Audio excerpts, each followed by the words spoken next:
মুক্তিযোদ্ধা দল এবং বাংলাদেশ জাতীয়তাবাদী মুক্তিযুদ্ধের প্রজন্ম, এই দুটি সংগঠনে আমরা একসাথে এসেছি। আমার সাথে মুক্তিযোদ্ধা দলের সভাপতি বীর মুক্তিযোদ্ধা ইশতিয়াক আজিজ উলফাত আছেন, ডান পাশে আছেন মুক্তিযুদ্ধের প্রজন্মের সদস্য সচিব কামরুজ্জামান নান্নু। আমরা এখানে গণতন্ত্রের মা, আপসী নেত্রী, যিনি শুধু বাংলাদেশের নেত্রী নন, এই উপমহাদেশ এবং সারা বিশ্বকে যিনি নাড়া দিয়ে গিয়েছেন এবং যার গণতন্ত্রের পথের যে লড়াই, সেই লড়াইয়ে কোটি কোটি যুবক, কোটি কোটি জনগণের অনুপ্রেরণার অংশ হয়ে থাকবেন, সেই নেত্রী দেশনেত্রী বেগম খালেদা জিয়ার সমাধিস্থলে আমরা শ্রদ্ধা নিবেদন জানাতে এসেছি।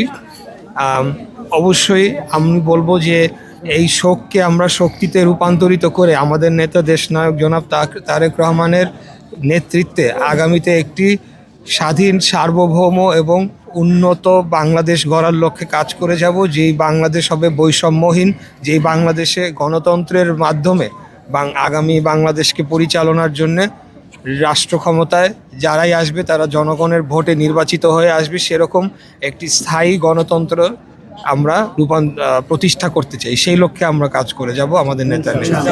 ইনশাআল্লাহ। Thank you. একটা ফুটেজ নেই।